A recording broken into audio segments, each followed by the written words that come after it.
আমার জীবন আমার মরণ আমার রবের জন্য। আলহামদুলিল্লাহি রাব্বিল আলামিন ওয়াসসালাতু ওয়াসসালামু আলা সাইয়্যিদিল মুরসালিন আম্মা বা'দ ফাআউযু বিল্লাহি মিনাশ শাইতানির রাজীম বিসমিল্লাহির রহমানির রহিম আসসালাতু ওয়াসসালামু আলাইকা ইয়া রাসূলুল্লাহ ওয়া আলা আলিকা ওয়া আসহাবিকা ইয়া হাবিবাল্লাহ আসসালাতু ওয়াসসালামু আলাইকা ইয়া নবিয়াল্লাহ ওয়া আলা আলিকা ওয়া আসহাবিকা ইয়া নূরাল্লাহ। মাদানী চ্যানেলের দর্শক শ্রোতা, উপস্থিত হয়েছি মাদানী চ্যানেলের ধারাবাহিক ট্রান্সমিশন নিয়ে, যার নাম হচ্ছে অন্ধকার থেকে আলোর দিকে। যে যেখান থেকে শরীক হয়েছেন আপনাদের সবাইকে জানাচ্ছি আমাদের এই অনুষ্ঠানের পক্ষ থেকে অসংখ্য শুভেচ্ছা এবং অভিনন্দন। আসুন দরুদে পাকের একটি ফজিলত শুনে নেই। প্রিয় নবী রাসূল আরবি হুজুর পুন্নুর সাল্লাল্লাহু আলাইহি ওয়াসাল্লামের আলিশান ফরমান, যে ব্যক্তি আমার উপর একবার দরুদে পাক পাঠ করবে, আল্লাহ তাআলা তার উপর 10টি রহমত নাজিল করবেন, তার 10টি গুনাহকে মাফ করে দিবেন এবং তার 10টি মর্যাদা বৃদ্ধি করে দিবেন। সুবহানাল্লাহ। আজকে আমরা মর্যাদা বৃদ্ধি হওয়া এটা সবাই কামনা করি, সবাই আকাঙ্ক্ষা করি যে আমাদের মর্যাদা, ডেজিগনেশন, স্টেটাস, সম্মান আমাদের যাতে বেড়ে যায়। তো দরুদ পড়লে আমাদের সম্মান, ডিগনিটি এগুলো বেড়ে যাবে। আল্লাহ পাক আমাদের সবাইকে পড়ারও তৌফিক দান করুক। আসুন এই অনুষ্ঠানকে বরকতময় করার জন্য স্ক্রিনের সামনেও যারা আছেন মহব্বত নিয়ে আমরা একবার দরুদে পাক পাঠ করি।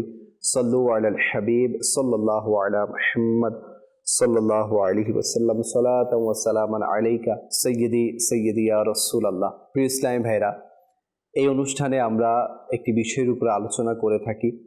আজকের যে বিষয় তা হচ্ছে রাগ থেকে ধৈর্যের দিকে। জি হ্যাঁ, রাগ এটা এমন কোনো মানুষ নেই যার আসে না। যখনই কোনো ইচ্ছার বিরুদ্ধে কাজ হয়ে যায়, যখনই নিজের অপছন্দনীয় কোনো কাজ আমাদের সামনে হয়ে যায়, আমাদের রাগ স্বাভাবিকভাবে চলে আসে। বা আমার উপর আঘাত আসলে, আমাকে কেউ হেয় প্রতিপন্ন করলে, আমার উপর জুলুম করলে, বাস বিভিন্ন সময় আমাদের রাগ চলে আসে।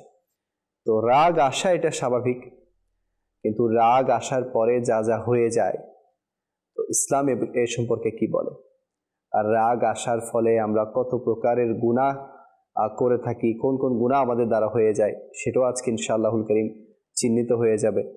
তো রাগ আসলে আমরা কি করব, আর ধৈর্য ধারণ করলে কি ফায়দা, ইনশাআল্লাহুল কারীম দ্বীন ইসলাম থেকে আমরা এ ব্যাপারে আজকে শোনার চেষ্টা করব। আজকে আমাদের সাথে মুবাল্লিগে দাওয়াত ইসলামী হিসেবে উপস্থিত আছেন আমাদের হোসাইন আকবর ভাই, ওনাকে আমাদের এই প্রোগ্রামে শুভেচ্ছা জানাচ্ছি, এবং নাতখা হিসেবে আমাদের সাথে আছেন ইকবাল ভাই, ওনাকেও সুস্বাগতম জানাচ্ছি। আসুন দেরি না করে একটি কালাম ইকবাল ভাই থেকে শুনে আসি, এরপর ইনশাআল্লাহ আজকে যে বিষয় সে বিষয় দিকে আমরা অগ্রসর হব। সাল্লু আলাল হাবিব সাল্লাল্লাহু আলা মুহাম্মদ সাল্লাল্লাহু আলাইহি ওয়াসাল্লাম। নাত শরীফ শ্রবণ করার পূর্বে কিছু ভালো ভালো নিয়ত করে নি, কেননা মুসলমানের নিয়ত তার আমল থেকে উত্তম। ভালো নিয়ত যত বেশি হবে, আমাদের আমল নামায় সওয়াবও তত বেশি লিপিবদ্ধ করা হবে ইনশাআল্লাহ আজ্জা ওয়া জাল। আল্লাহ ও তার রাসূল সাল্লাল্লাহু তাআলা সাল্লামের সন্তুষ্টি অর্জনের নিয়তে নাত রাসূল সাল্লাল্লাহু তাআলা সাল্লাম পাঠ করব ইনশাআল্লাহ আজ্জা ওয়া জাল। সাল্লাল্লাহু আলাইহি ইয়া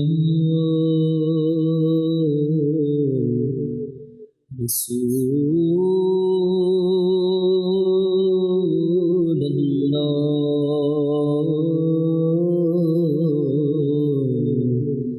ওয়া সাল্লামু আলাইকা ইয়া হাবিবাল্লাহ।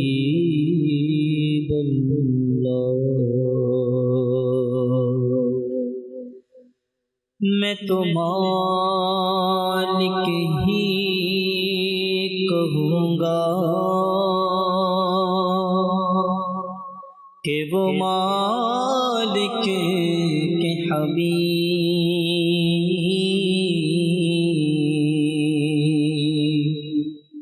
मैं तो मालिक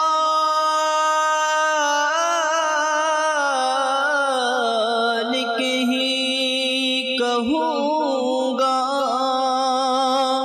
کہ وہ مالک کے حبیب یعنی محبوب محب میں نہیں میرا تیرا صلی اللہ علیہ یا رسول اللہ وسلم علیک یا حبیب اللہ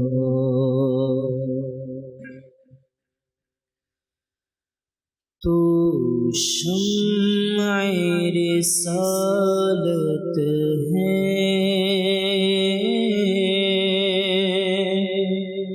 عالم تیرا پروانہ تو ماہ نبوت ہے اے جلوائے جانانا تو شمع رسالت ہے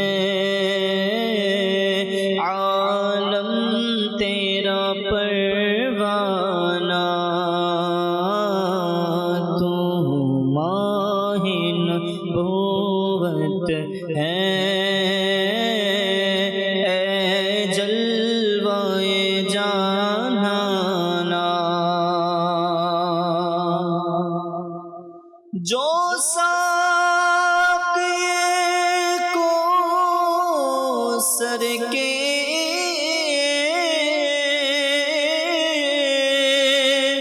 چہرے سے نقاب اٹھے جو ساقی کوثر کے چہرے سے نقاب اٹھے ہر دل بنے میں خانہ ہر آنکھ ہو پیمانہ ہر دل بنے میں خانہ ہر آنکھ ہو پیمانہ تو شمع رسالت ہے عالم تیرا پروانہ دل اپنا چمک اٹھے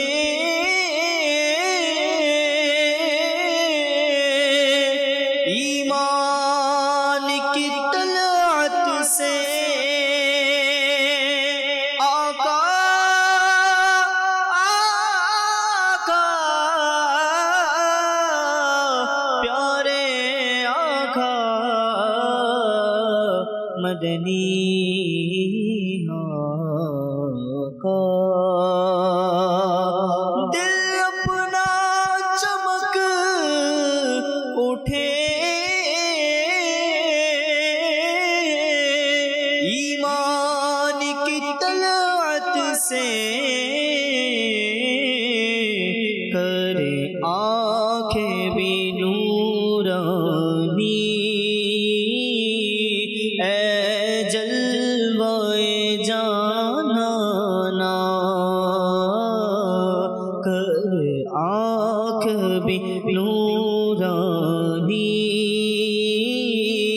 اے جلوائے جانانا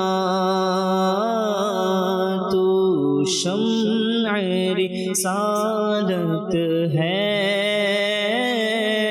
عالم تیرا پروانہ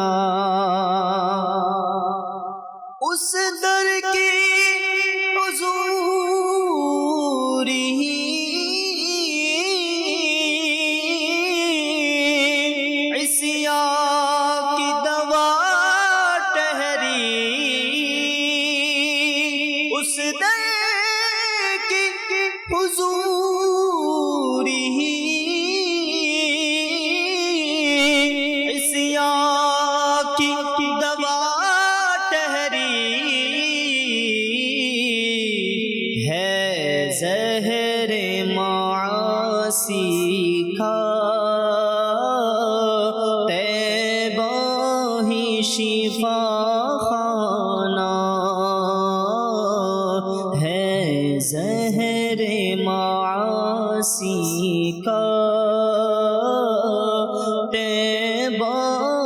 शिफा खाना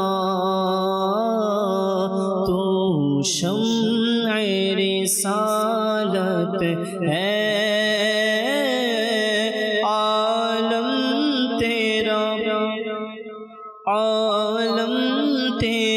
परवाना हर फूल में बू तेरी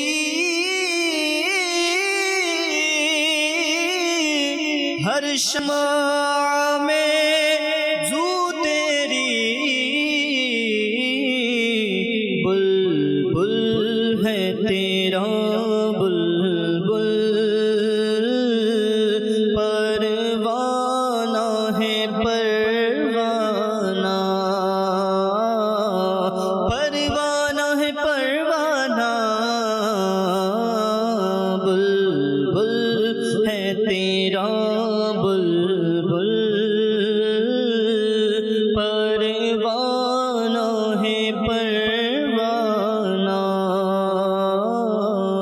तू शम्अ रिसालत है आलम तेरा परवाना गाते हैं तेरे दर से पीते हैं तेरे दर से आका आका आका गाते हैं तेरे दर से पीते हैं तेरे दर से पानी है तेरा पानी दाना है तेरा दाना मेरे आका पानी है तेरा पानी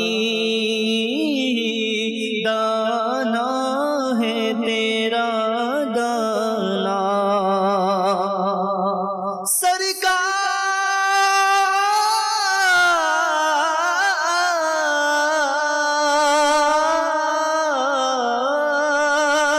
सरकार के जलवों से रोशन है दिले नूरी सरकार के जलवों से रोशन है दिले नूरी ता हश्र रहे रोशन नूरी का एक आशाना ता हश्र रहे रोशन नूरी का एक आशाना तू शम्अ रिसालत है आलम तेरा परवाना तू माहे नबूवत है ऐ जलवाए জানানা আল্লাহ সুবহানাল্লাহ সুবহানাল্লাহ। এই পংক্তিগুলার যদি অর্থ কেউ বুঝে তার ইশক মোহাব্বত আরো বেড়ে যাবে। তো বাস শবে বরাতের রাতে হয়তো বা আপনারা দোয়ার মধ্যে এটাও রেখেছেন যাতে দিদারে মুস্তাফা নসিব হয়ে যায়, রোজাতুর রসুল নসিব হয়ে যায় আমাদের। বাস আল্লাহ পাক আমাদেরকে শবে বরাতের উসিলায় মক্কা মদিনার মুসাফির বানিয়ে দিক। প্রতি বছর যাতে আমরা যাই, প্রতি বছর যাতে আমরা যাই, যাওয়া আসা যাতে লেগেই থাকে। আর শেষবার যখন যাওয়া হবে তখন যাতে আমরা সেখানেই মরে যাই, ইমানের সাথে, আফিয়াতের সাথে, সালামতের সাথে, নবী পাকের কদমে আমরা যাতে সেখানেই মরে যাই। আল্লাহ পাক আমাদের সবাইকে তৌফিক দান করুক। দেখছেন অনুষ্ঠান অন্ধকার থেকে আলোর দিকে। আজকে আমরা বিষয় রেখেছি রাগ থেকে ধৈর্যের দিকে। হোসেন আব্বু ভাই, কেমন আছেন আপনি? আলহামদুলিল্লাহ। মাশাআল্লাহ। আজকে যে বিষয়, প্রথমত আমরা বুঝবো যে রাগ বিষয়টা কি, এটা আসলে কি ক্ষতি, বা এটার ব্যাপারে দ্বীন ইসলাম আমাদেরকে কি বলেছে। আলহামদুলিল্লাহ রাব্বিল আলামিন, ওয়াসসালাতু ওয়াসসালামু আলা খাতামিন নবিয়্যিন ওয়া আলা আলিহি ওয়া আসহাবিহি আজমাইন। আল্লাহ পাকের দরবারে আমরা শুকরিয়া আদায় করছি।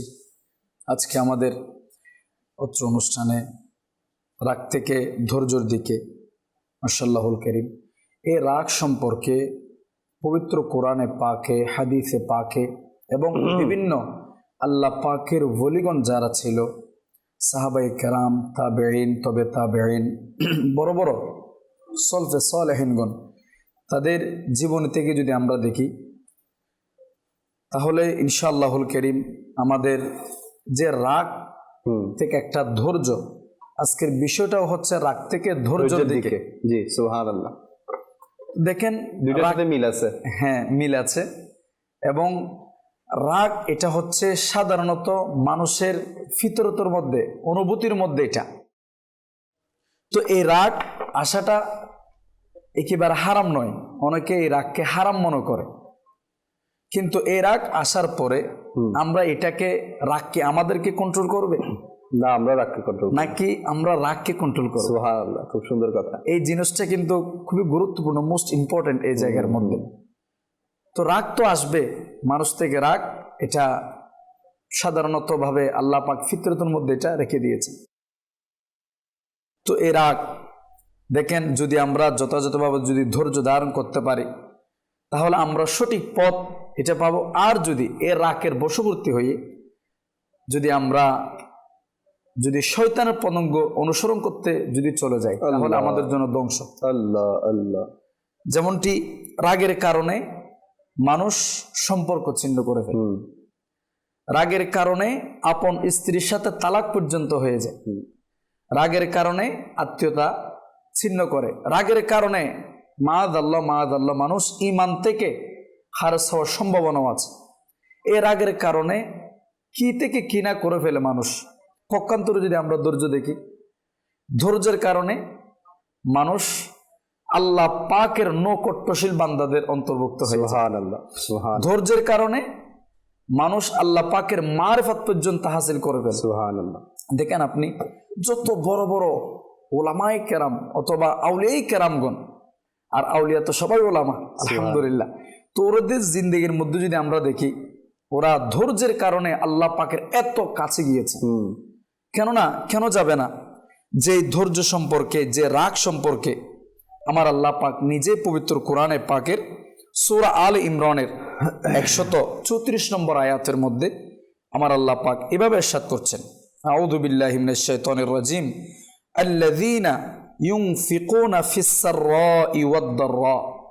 কানজুল ইমান থেকে অনুবাদ, যারা আল্লাহ পাকের পথে ব্যয় করে, সে হোক সচ্ছলতায় অথবা অসচ্ছলতায়, তার কম থাকুক অথবা বেশি থাকুক, সর্বাবস্থায়। আয়াতে পাক আল্লাহ পাক এভাবে শুরু করছেন, সে যদি কি করে, আপনার সাদকা করে অথবা আল্লাহ পাকের রাস্তায় ব্যয় করে, ওয়াল কাযিমিনাল গায়য ওয়াল আফিনা আনিন নাস, এবং রাগকে সংবরণ করে, রাগকে নিয়ন্ত্রণ করে, আর ওয়াল আফিনা আনিন নাস, মানুষকে ক্ষমা করে, সুবহানাল্লাহ, মানুষের কাছে ক্ষমা প্রদর্শন করে, ওয়াল্লাহু ইউহিব্বুল মুহসিনিন, আর আল্লাহ পাক তাদেরকেই পছন্দ করেন। সুবহানাল্লাহ। আল্লাহ পাক তাদেরকে ভালোবাসেন যারা নেককার, অর্থাৎ কারা?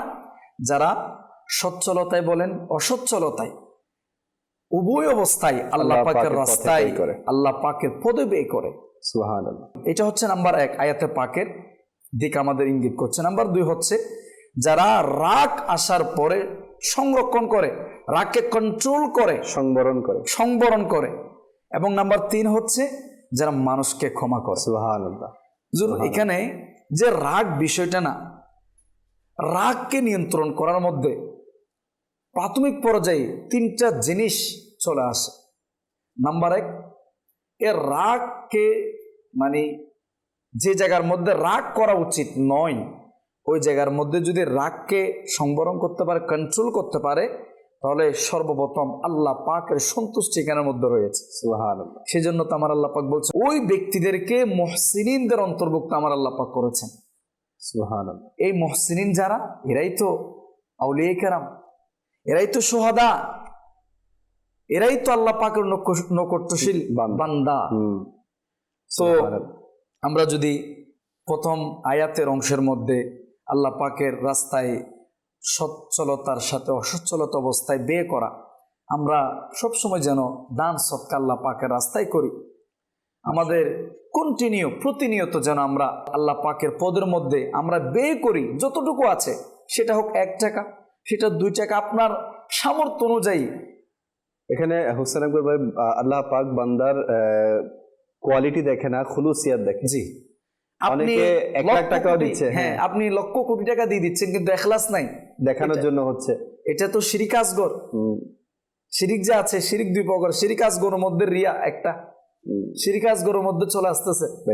দেখেন, তো সেজন্য এখান থেকে ছোট্ট মাদানী ফুল আমাদের জন্য হবে, আমরা 1 টাকা হোক বাস এখলাসের সাথে দান করি। যে জায়গায় দিই সঠিক পথে, সঠিক জায়গায় আমরা দিব তো দিব, বাস এখলাসের সাথে দিব ইনশাআল্লাহ। এই আলহামদুলিল্লাহ রাব্বিল আলামিন, আমাদের আসন্ন পবিত্র রমাদানুল মুবারক আসার আগে আমাদের যাদের উপরে যাকাত ফরজ আমরা দিই।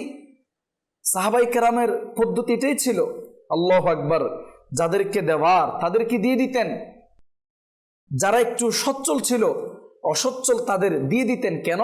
তারা যেন সুন্দরভাবে রমাদানুল মুবারকের সেহরি ইফতারটা যেন করতে পারে। আমাদের আপন আপন জায়গা থেকে এই জিনিসটা মোস্ট ইম্পর্টেন্ট হুজুর। এটা রমাদানুল মুবারক আসার আগে এটা নিয়ে নি, বাস রমাদানুল মুবারক আসতেছে, আমরা তো সেহরি ইফতার যথাযথভাবে করবো না। আমরা তো আমাদের সামনে 5 থেকে 10টা আইটেম, আরো কম বেশ অনেক আইটেম থাকবে, কিন্তু এমন কিছু মানুষ আছে, এমন কিছু মুসলিম আছে, এমন কিছু মানুষ তাদের জীবনের মধ্যে রমাদানুল মুবারক অতিবাহিত করবে, কিন্তু শুধুমাত্র ভাত আর একটা ডাল, অথবা আপনার ডালের সাথে এই আদার্স আলুর ভর্তা, আলু ভাজি এরকম থাকবে। অনেকে মানুষ আছে এরকম।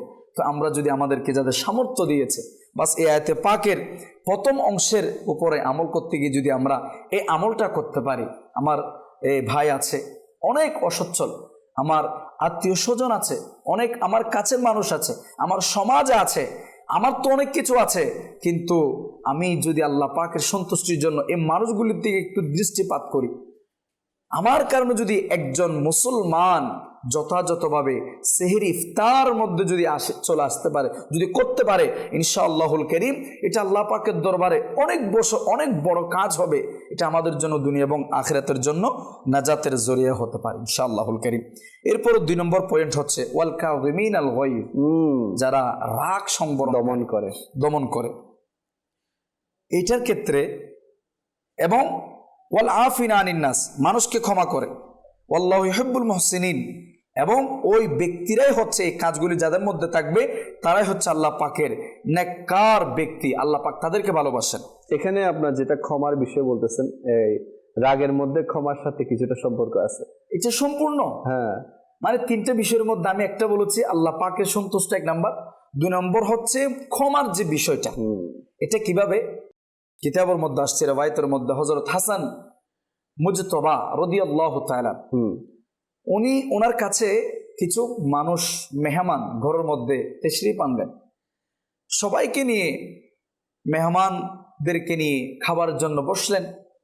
এমত অবস্থায় হযরত ইমামে হাসান মুজতবা রাদিয়াল্লাহু তাআলা উনি আপন গোলামকে বললেন, যাও চুলার উপরে ডেকসির মধ্যে কিছু তরকারি চুলার মধ্যে আছে, নিয়ে আসো, যেন আমরা খাবারের মধ্যে এটা অ্যাড করতে পারি। তো গোলাম ওই উত্তপ্ত একেবারে যে সালুন তরকারি যেটা চুলার মধ্যে এটা উত্তপ্ত ছিল, যখনই গোলাম ওই ডেকসিটা মেহমানের সম্মুখে পেশ করার জন্য নিয়ে আসলেন, হঠাৎ করে গোলামের পা ইমামে হাসান মুজতবা রাদিয়াল্লাহু তাআলার সাথে পায়ের সাথে লেগে টাটকা গরম ফুটন্ত ওই তরকারির ঝোল ইমাম হাসান মুজতবা রাদিয়াল্লাহু তাআলার পায়ের উপরে অথবা শরীরের মধ্যে পড়ে গেলেন, একটা বার চিন্তা করেন কেমন রাগ আসার দরকার। দেখেন এখানে আপনি যেটা বলেছেন ক্ষমা সাদৃশ্য আছে, এখানে ক্ষমা ও নিহিত আছে রাগের সাথে, সম্পর্ক আছে বিশাল একটা, তাদের সম্পর্ক আছে ক্ষমা করার ক্ষেত্রে। আল্লাহু আকবার, রাগ সংবরণ। তো নিচ থেকে তাকালেন গোলামের দিকে, টাটকা গরম ঝোল কোথায় পড়েছে? ইমাম হাসান মুজতবা শরীরের মধ্যে পড়েছে। আমাদের শরীরের মধ্যে যদি পড়ে আমাদের কি অবস্থা হবে? যখন তাকালেন, যতটা গরম ঝোল না ততটা গরম আমার টেম্পারেচার হয়ে যাবে। জি। এখন রাগ করে ইমাম হাসান মুজতবা গোলামের দিকে তাকালেন, গোলাম ভয় পেয়ে গেলেন। গোলাম যখন ভয় পেয়ে গেলেন, গোলাম ভিতরে আস্তে আস্তে আয়াতে পাকের ওয়াল কাযিমিনাল গায়ব ওয়াল আফিনা আনিন নাস, দেখেন আয়াতে পাক পাঠ করছেন নিজে বাজে।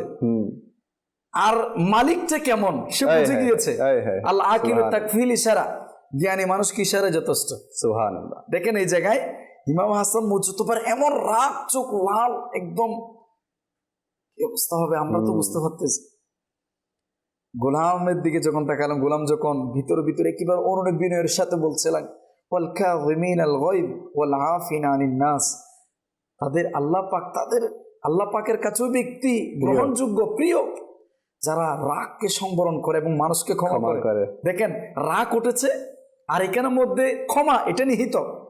তখন ইমাম হাসান মুজতবা মাথাটাকে ঠান্ডা করলেন, সবার সামনে মেহমানদের সামনে বলছেন যাও তোমাকে ক্ষমা করে দিয়েছি। সুবহানাল্লাহ, সুবহানাল্লাহ। আর এক লফজ আক্রমণাত্মক, অথবা দেখেন গোলাম এবং মুনিবের এই কাজ চলমান আছে এখানে। যখন গোলাম এই কথাটা শুনলেন যে আমি তো ক্ষমা করে দিয়েছে, এরপর আয়াতের যে অংশ ওয়াল্লাহু ইউহিব্বুল মুহসিনিন, যারা এই কাজ কর্ম করে, নেককার বান্দাদেরকে এই কাজ কর্মটা যারা ক্ষমা করে, যারা আল্লাহর রাস্তায় ব্যয় করে এবং যারা রাগকে সংবরণ করে, এরাই হচ্ছে আল্লাহ পাকের প্রিয় বান্দা। সুবহানাল্লাহ, সুবহানাল্লাহ। এই কথা যখন বললেন, ইমাম হাসান মুজতবা বলে দিলেন যাও তোমাকে ক্ষমা করেছি, শুধু এটা নয় আমার গোলামি থেকে তুমি আজাদ। সুবহানাল্লাহ। এখানে হুজুর তাদের জন্য দরস, তাদের জন্য শিক্ষা যারা দুনিয়ার বড় বড় মসনদে থাকে, যারা সামান্য সমাজের বড় বড় স্টেটাসের মধ্যে থাকে, বা যারা বড় বড় নেতা মনে করে নিজেকে। দেখুন হাসান মুজতবা রাদিয়াল্লাহু তাআলা আনহুর মতো সেই সময়ের বাদশা আর কে হতে পারে, নেতা আর কে হতে পারে, কিন্তু উনি তার গোলামকে, ওনার অধীনে যে ছিল তার উপর রাগ করে নাই। আজকে আমরা সামান্য কাজে রাগ করে ফেলি, আর যার স্ট্যাটাস যত বেশি তার সাথে একটু যদি এদিক থেকে এদিক সেদিক হয়ে যায়, রাগ বেড়ে যায়। তো উনি আমাদেরকে দরজ দিয়েছেন, উনি আমাদেরকে শিক্ষা দিয়েছেন। কেমন নেতা দেখেন, একটু করে আমি এড করতেছি। জি। গৌসুল আজম, যে আল্লাহ পাকের ওলিদের সর্বোচ্চ যে মর্যাদার স্থান, ইমাম হাসান মুজতবা, এবং আমার রসুল পাক সাল্লাল্লাহু আলাইহি ওয়াসাল্লামের নাতি, সবচেয়ে বড় যে সার্টিফিকেট সেটা হচ্ছে জান্নাতি যুবকদের সরদার। জান্নাতি মালিক যিনি, সরদার যিনি, তার আচার ব্যবহার যদি এমন হতে পারে একজন সাধারণ গোলামের উপরে, তাহলে এই রাগ গোলামকে, এবং এই আয়াতে পাক, সবচেয়ে বড় কথা হচ্ছে যখনই আমরা আয়াতে পাক শুনেছি, আয়াতে পাকের অর্থ আমরা বুঝতে পেরেছি, ফজিলত আমরা বুঝতে পেরেছি, যদি আমরা এই আয়াতে পাককে সামনে রাখতে পারি, বাস আল্লাহ পাকের প্রিয় আমি হতে চাই, আল্লাহ পাকের প্রিয় বান্দাদের মধ্যে যদি আমি অন্তর্ভুক্ত হতে চাই, অনেক বেশি থেকে বেশি মানুষকে ক্ষমা করতে হবে এবং রাগ সংবরণ করতে হবে, যদি আমরা আল্লাহ পাকের প্রিয়ারা বান্দাদের অন্তর্ভুক্ত হতে পারি। সুবহানাল্লাহ, সুবহানাল্লাহ। আল্লাহ পাক আমাদের সবাইকে বাস মানুষকে ক্ষমা করার তৌফিক দান করুন। মনে রাখবেন যে বান্দাকে ক্ষমা করবে না সে ক্ষমা পাবে না। তো বাস আমরা যদি কোনো কারণে কারো কাছ থেকে কষ্ট পেয়ে থাকি, বাস স্ক্রিনের সামনে যারা আছে আমরা এখানে বলি যে ইনশাল্লাহ আমরা তাদেরকে মাফ করে দিয়েছি, আমরা তাদেরকে মাফ করে দিয়েছি। আপনারাও আপনাদের যদি কোনো কারণে কারো থেকে কষ্ট পেয়ে থাকেন আপনারাও মাফ করে দেন, কেননা যতক্ষণ পর্যন্ত একে অপরকে মাফ করা হবে না, যে বান্দাকে মাফ করবে তাকে রব মাফ করে দিবে। তো আমাদেরকেও মাফ করার এই আন্দাজ আনা উচিত, ছোটখাটো বিষয়ে রাগ করা উচিত নয়। হ্যাঁ, অবশ্যই আপনার হিতের বিপরীতে যে কোনো কিছু হলে রাগ আসবে, এটা স্বাভাবিক, এটা মানুষের একটা কি বলবো বৈশিষ্ট্য, মানুষের একটা স্বভাব যে রাগ আসা। কিন্তু রাগের পরবর্তী যে কর্মকাণ্ডগুলো হয়ে থাকে এগুলো শরীয়তের মধ্যে মানা রয়েছে, নিষেধ রয়েছে। আল্লাহ আমাদেরকে এগুলো থেকে হিফাজত করুক। ইনশাআল্লাহ আলোচনা আরো হবে। দর্শক আমাদের সাথে যুক্ত হয়েছেন কিছু কলের মাধ্যমে, আসুন সেই কলগুলো অনুষ্ঠানে শামিল করি। জি, আমি মোহাম্মদ আখতার, চাঁদপুর থেকে। মাদানী আমি নিয়মিত দেখি, আমার মা বাচ্চারাও নিয়মিত দেখে। মাশাআল্লাহ মাশাআল্লাহ, আল্লাহ পাক আপনাকে বরকত দান করুক। এভাবেই সবসময় দেখতে থাকবেন এবং অপরকেও দেখার দাওয়াত দিতে থাকবেন। জি, আমি রাজশাহী জেলা থেকে বলতেছি, আমার নাম মোহাম্মদ আবু তালেব।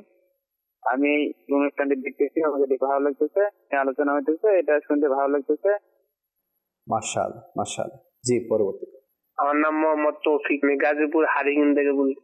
চ্যানেলটা অনেক সুন্দর, যে আলোচনা হয় ভালো হয়, আমার কাছে অনেক অনেক সুন্দর লাগে, কারণ আমি রাত দিন সবসময় শুনি।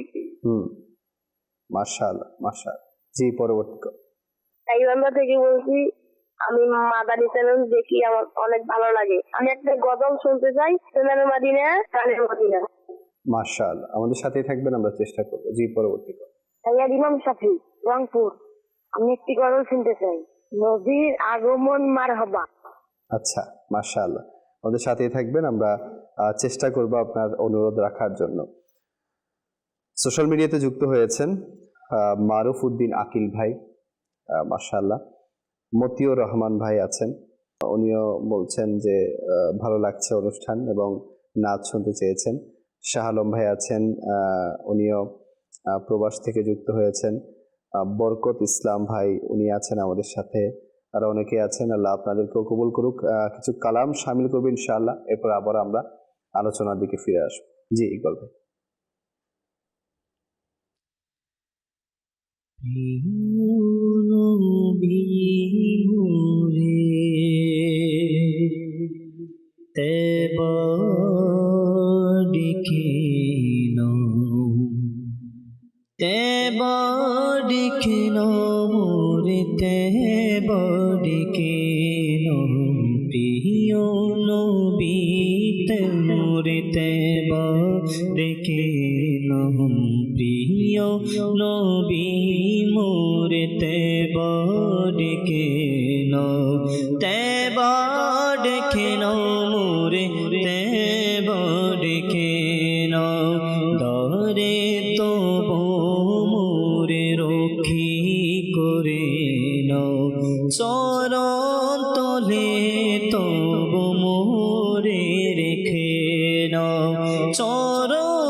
আপন করে নাও মওলা করে নাও, হা হা করে নাও আপন করে নাও, হা হা করে নাও আপন করে নাও। প্রিয় নবী মোর তেবা ডেকে নাও, তেবা ডেকে নাও, তেবা ডেকে নাও। নয়নে এসে মনে থেকে যাও, পর্দা উঠিয়ে ঝলকটা দেখাও, পর্দা উঠিয়ে ঝলকটা দেখাও। আকুল বেদন এই গরিবের, আকুল বেদন এই দুঃখের শুনে নাও। মনের বাসনা পূর্ণ করে দাও, মনের বাসনা পূর্ণ দাও প্রিয় নবী মোরে তেবা ডেকে নাও তেবা ডেকে নাও তেবা ডেকে নাও তোরি আমার দুলছে প্রবল বাতাসে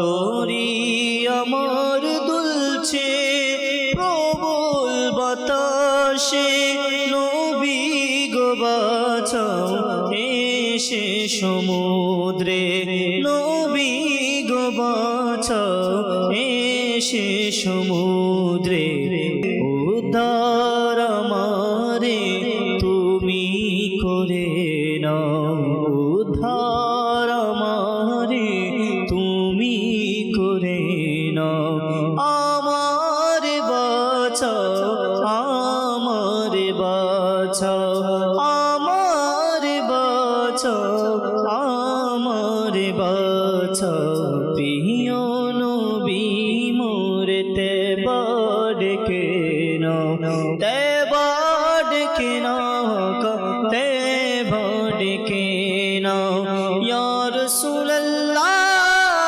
ইয়া হাবিবাল্লাহ ইয়া রাসূলুল্লাহ ইয়া হাবিবাল্লাহ ইয়া রাসূলুল্লাহ ইয়া হাবিবাল্লাহ প্রিয় নবী মোরে তেবা ডেকে নাও তেবা ডেকে নাও তেবা ডেকে নাও দারু শিফা তোথা মদিনায় গেলে দারু শিফা তোথা মদিনায় গেলে যা চাইবো আমি তৎক্ষণাৎ পাবো যা চাইবো আমি তৎক্ষণাৎ পাবো দুঃখ কষ্ট আমার সব মুছে দিয়ে দুঃখ কষ্ট আমার সব মুছে দিয়ে তেবা ডেকে নাও তেবা ডেকে নাও তেবা ডেকে নাও তেবা ডেকে নাও প্রিয় নবী মোরে তেবা ডেকে নাও তেবা ডেকে নাও আকা তেবা ডেকে নাও। কত মানুষ রমজানে মদিনায় যাওয়ার জন্য বেকুল হয়ে আছে। অনেক আশিকে রসুল থেকে শুনছি যে তারা রমজানের ভিসাও করে নিয়েছে রমজান মদিনায় কাটাবার জন্য। আমাদের মুকাদ্দরে কখনো রমজান মদিনায় হবে কিনা জানি না, বাস আল্লাহ পাক আমাদেরকেও রমজানে মদিনা নসিব করুক। রমজানের বাহার, রমজানের রৌনক এটা আলাদা, অন্য সময় আলাদা রৌনক, আর রমজানের রৌনক আলাদা। রমজানের বাহার আলাদা, সবুজ গম্বুজের ছায়ায় বসে বসে ইফতার করা, সাহারি করা, বাস এটার মজাই আলাদা। আল্লাহ আমাদের সবাইকে রমজানে জীবনে একটি বারের জন্য হলেও মক্কা মদিনার মুসাফির হিসেবে কবুল করুক। দেখছেন অনুষ্ঠান অন্ধকার থেকে আলোর দিকে, আমরা আলোচনা করছিলাম রাগ থেকে ধৈর্যের দিকে। হুজুর মাশাআল্লাহুল কারীম। রাসূল পাক সাল্লাল্লাহু আলাইহি ওয়াসাল্লামের অসংখ্য হাদিসে পাকের মধ্যে রয়েছে রাগ নিয়ন্ত্রণের মাদানী ফল। এক ব্যক্তি রাসূল পাক সাল্লাল্লাহু আলাইহি ওয়াসাল্লামের কাছে আসলেন, ইয়া রাসূলুল্লাহ সাল্লাল্লাহু আলাইহি ওয়াসাল্লাম আউসিনি, আমাকে কিছু উপদেশ দিন। আমার রাসূল বলছেন লা তাগদাব, তুমি রাগ করবে না। আবার বলছেন ইয়া রাসূলুল্লাহ আমাকে কিছু উপদেশ দিন।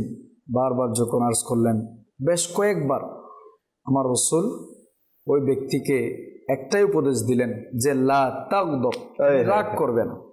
অন্য রিওয়ায়াতের মধ্যে আসছে যে আরেক সাহাবাকে উপদেশ দিতে গিয়ে বললেন, লা তাগদব ওয়ালাকাল জান্নাহ, তুমি রাগ করবে না, তোমার জন্য জান্নাত রয়েছে। সুবহানাল্লাহ। সুবহানাল্লাহ। অর্থাৎ রাগ এটা একেবারে হারাম নয়, কিছু কিছু সময় অনুমতি আছে, সব জায়গায় নয় কিন্তু। যেমনটি আপনি কাফেরদের বিরুদ্ধে যুদ্ধের মধ্যে গিয়েছেন, ওই আপনি জিহাদের মধ্যে গিয়েছেন, তখন যদি আপনার যদি রাগই না আসে, তখন তো আপনি প্রথমবারে আপনি কি হয়ে যাবেন, পরাজিত হয়ে যাবেন, আপনি হেরে যাবেন। তো এই জায়গায় রাগ আসাটা যুক্তিযুক্ত, কিন্তু সব জায়গায় নয়।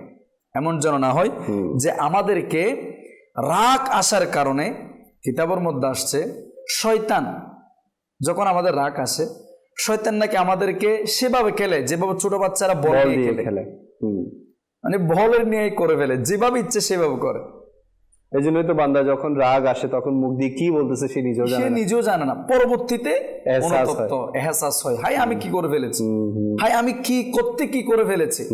সেজন্য রাগ এসেছে তো ইনশাআল্লাহুল কারীম আমরা একটু পরে মাদানী ফুলে শুনবো, রাগ থেকে আমরা কিভাবে বাঁচতে পারবো, রাগ কিভাবে আমাদের থেকে অনেক বেশি রাগ কমতে থাকবে আস্তে আস্তে ইনশাআল্লাহুল কারীম।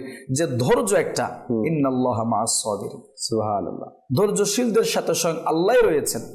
তো রাগকারীদের সাথে শয়তান আছে, ধৈর্য যারা ধরে, ধৈর্যকারীদের সাথে আমার আল্লাহ আছে, তা আমার কিসের কমতি আছে? সেজন্য উলামায়ে কেরামগণ বলেন, কিমায়ে সাদাতের মধ্যে এসেছে, হুজ্জাতুল ইসলাম ইমাম মুহাম্মদ গাজালি রাহমাতুল্লাহ আলাইহি উনি ইরশাদ করছেন যে রাগের চিকিৎসার জন্য কষ্ট করা, পরিশ্রম করা এটা ফরজ। কারণ যদি আপনি কষ্ট না করেন, অথবা আপনি যদি মাদানী ফুলের উপর আমল না করেন, তাহলে আপনাকে রাগ জাহান্নামে নিয়ে যাওয়ার সম্ভাবনা আছে। রাগ আমাদেরকে কোথায় নিয়ে যাবে? জাহান্নামে নিয়ে যাবে। যদি আমরা দেখি রাগের সংজ্ঞাটা, প্রসিদ্ধ মুফাসসির হাকিমুল উম্মত মুফতি আহমদ ইয়ারকান নাঈমি রাহমাতুল্লাহি আলাইহি উনি মিরাতুল মানাজির মধ্যে বলেন, রাগ নফসের ওই উত্তেজনার নাম যা আমাদের থেকে প্রতিশোধ নেওয়া। দেখেন রাগের সংজ্ঞাটার মধ্যে কি রয়েছে, আমাদের থেকে প্রতিশোধ নেওয়া অথবা সম্পর্ক ছিন্ন করার জন্য উৎসাহ যোগায়, এটা হচ্ছে রাগের সংজ্ঞা। তো রাগ যদি আসে মানুষ থেকে অকারণে অথবা অপ্রয়োজনে, রাগ যদি আসে, রাগের কারণে শুধু সম্পর্ক ছিন্ন হয় এমনটা নয়, রাগের কারণে আমার এরপরে কয়েকটা কাজ হয় এমনটা নয়, রাগের কারণে অনেক বড় বড় বিপদ আছে যেগুলিকে বাতুনি বিমার অনেকে বলেছেন। এবং এর রাগের কারণে আল্লাহ ইমান থেকে তো খারসব হবে, দুনিয়া এবং আখিরাতে লাঞ্ছিত অপকর্মের মতো এই কাজ আমাদের দ্বারা সংগঠিত হয়ে যাবে। যেমনটি আমরা যদি দেখি রাগ কি কি অপকর্ম নিয়ে আসে, উলামায়ে কেরামগণ বিভিন্ন রবায়াতের মধ্যে প্রায় 16টি, একটা দুটা নয়, 16টি রাগের কারণে অপকর্ম, শয়তানি কার্যকলাপ রাগী ব্যক্তি থেকে প্রকাশিত হয়। নাম্বার 1 হিংসা চলে আসে, হিংসা করতে থাকে যখন বান্দার রাগ আসে। নাম্বার 2 গীবত, রাগের কারণে গীবত আসে, অপকর্ম, এটা বাতুনি বিমান বলা হচ্ছে। নাম্বার 3 চুগলখড়ি, চুগলি হয়, এগুলি তো ওই কর্ম যেগুলির কারণে খাটের নিয়ে আমলকে জ্বালিয়ে দেয়।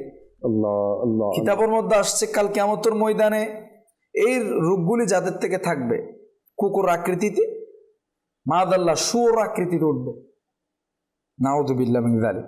নাম্বার 4 ঘৃণা চলে আসে। নাম্বার 5 সম্পর্ক ছিন্ন হয়ে যায়। নাম্বার 6 মিথ্যা প্রকাশিত হয়। নাম্বার 7 সম্মান নষ্ট করে। নাম্বার 8 অপরকে ছোট জানা, নিজেকে বড় মনে করে। নাম্বার 9 গালিগালাজ। নাম্বার 10 অহংকার। নাম্বার 11 বিনা কারণে মারামারি। নাম্বার 12 ঠাট্টা তামাশা। নাম্বার 13 নির্দয় হওয়া। নাম্বার 14 চক্ষু লজ্জা উঠে যাওয়া। নাম্বার 15 কারো ক্ষতিতে সন্তুষ্ট থাকা। নাম্বার 16 হচ্ছে অকৃতজ্ঞ হওয়া, ইত্যাদি ইত্যাদি আরো অনেক অপকর্ম কিতাবের মধ্যে রয়েছে। তো আমাদের উচিত এর রাগকে সংবরণ করা, কারণ কিতাবের মধ্যে আসছে সবচেয়ে শক্তিশালীকে রাসূল পাক সাল্লাল্লাহু আলাইহি ওয়াসাল্লাম এ সম্পর্কে বুখারী শরীফের মধ্যে বলছেন, সে বীর নয় যে অপরকে কুস্তিতে পরাজিত করে, সেই বীর সেই শক্তিশালী যে শক্তি থাকা সত্ত্বেও রাগের সময় নিজেকে দমন করে। আল্লাহু আকবার, আল্লাহু আকবার। তো আমরা যদি রাগকে নিয়ন্ত্রণ করতে পারি, এতে আমার দ্বারা দুনিয়ার মধ্যে অনেক উপকার হবে এবং আখিরাতের মধ্যে আমার জন্য কি রয়েছে? উপকার রয়েছে। এর মধ্যে আল্লাহ পাকের সন্তুষ্টি আছে। যেভাবে একটা রওয়ায়াত পাওয়া যায়, হযরত আবু বকর সিদ্দিক রাদিয়াল্লাহু তাআলা আনহু এর বেলায় এক ব্যক্তি গালিগালাজ করতে লাগলেন, খারাপ ব্যবহার করতে লাগলেন। কাকে? ইসলামের প্রথম খলিফা সাইয়েদনা আবু বকর সিদ্দিক রাদিয়াল্লাহু তাআলা আনহু। অনেকক্ষণ বলার পরে আবু বকর সিদ্দিক রাদিয়াল্লাহু তাআলা ওই ব্যক্তিকে গালি যে করছে, খারাপ ব্যবহার করছে, এর বিপরীতে একটা দুইটা কথা বলেছে, কিন্তু আমার রাসূল এখানে উপস্থিত ছিল। আল্লাহু আকবার। তাকে তাকিয়ে আছে। কাকে? সিদ্দিক আকবর রাদিয়াল্লাহু তাআলা এক নজরে তাকিয়ে আছে। হঠাৎ করে আমার রাসূল উঠে চলে গিয়েছে। পরবর্তীতে বললেন, ইয়া রাসূলুল্লাহ সাল্লাল্লাহু আলাইহি ওয়াসাল্লাম, সাল্লাল্লাহু আলাইহি। আপনি তো আমার সাথে ছিলেন, এক ব্যক্তি আমাকে খারাপ ব্যবহার করছে, খারাপ কথাবার্তা বলছে, আমি তার পরক্ষণে তাকে জবাব দিতে গিয়ে যখন একটা দুটো কথা বলেছে, আপনি উঠে চলে এসেছেন, কারণটা কি? আল্লাহু আকবার। আমার রাসূল পাক সাল্লাল্লাহু আলাইহি ওয়াসাল্লাম বলছেন, হে আমার সিদ্দিক, হে আবু বকর সিদ্দিক, আমি তো তোমার দিকে ততক্ষণ তাকিয়েছিলাম আর আমি মঞ্জর দেখতেছিলাম যে ওই ব্যক্তি যখন তোমাকে খারাপ ব্যবহার করছে, গালিগালাজ করছে, তখন ফেরেশতারা তোমার পক্ষ হয়ে আল্লাহ পাকের হুকুমে তার গালির খারাপ কথার জবাব দিচ্ছে। আল্লাহ। আর যখন তুমি কোন একটা বলে দিয়েছিলে, তখন ওই ফেরেশতা, রহমতের ফেরেশতা তোমার থেকে চলে গিয়েছিল। তো যখন ফেরেশতা চলে গিয়েছে, আমিও চলে এসেছি। আল্লাহ আল্লাহ আল্লাহ। আল্লাহ আমাদেরকে হেফাজত করুক হুজুর। সময় যেহেতু শেষের দিকে, আমরা রাগের যে চিকিৎসা, জি, কিভাবে আমরা রাগকে দমন করব, কিছু পদ্ধতি আমাদেরকে যদি বলে দিতেন তাহলে আমরা। মাশাআল্লাহুল কারীম।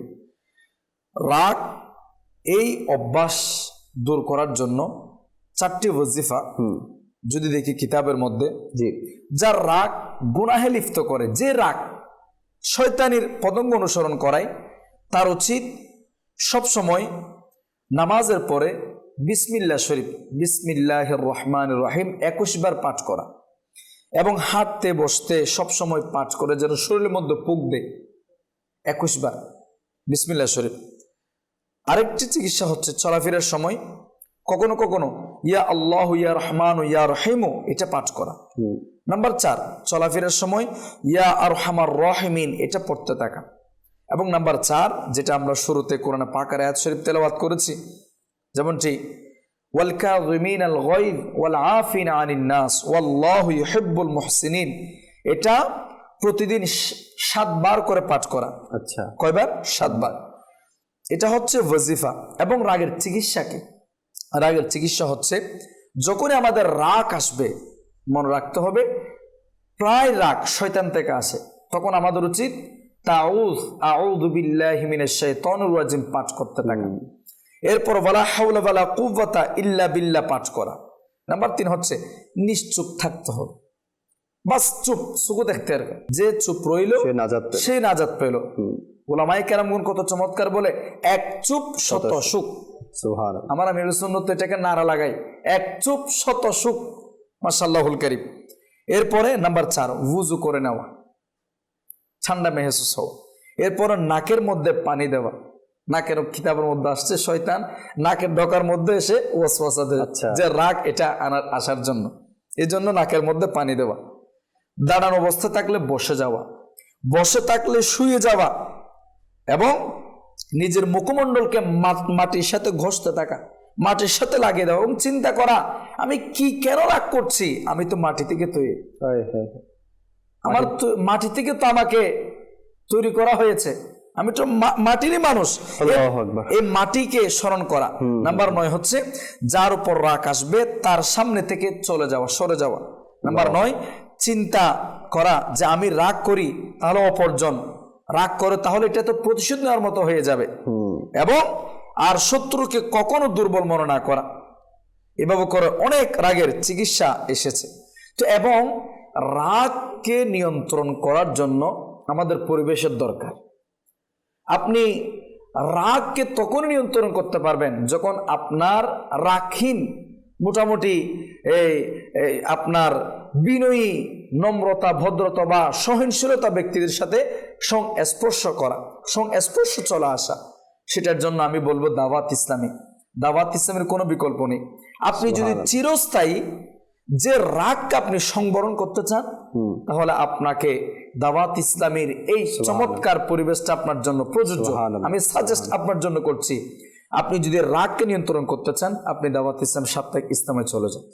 আপনি যদি রাগকে নিয়ন্ত্রণ করতে চান, আপনি 3 দিনে মাদানী কাফেলায় যান, সেখানে অনেক আরো বেশি ফজিলতপূর্ণ। সবচেয়ে আপনাদের আরেকটা বিষয় যদি বলতে যাই, যদি রাগের মধ্যে যদি মোটামুটি কন্ট্রোলিং আনা যায়, সেজন্য আমি বলবো রাগের চিকিৎসা যে রিসালা দাওয়াত ইসলামী দিয়েছেন, এটা শুরু শেষ আমরা পড়ি, বারবার পড়ি, একবার নয় বারবার পড়ি, যতক্ষণ পর্যন্ত আমাদের রাগ কন্ট্রোলে না আসছে। আল্লাহ তাআলা আমরা যা কিছু শুনেছি এর উপর আমল করার তৌফিক দান করুক, অন্যের নিকট নেকির দাওয়াত হিসেবে পৌঁছে দেওয়ার তৌফিক দান করুক ইনশাআল্লাহুল কারীম। আগামী পর্বে আবারও আপনাদের সামনে হাজির হব অন্য একটি বিষয় নিয়ে। আপনাদের সুস্থতা কামনা করে এখানে শেষ করছি। সাল্লু আলাল হাবিব সাল্লাল্লাহু আলা মুহাম্মদ সাল্লাল্লাহু আলাইহি ওয়াসাল্লাম। আমার জীবন আমার মরণ আমার রবের জন্য।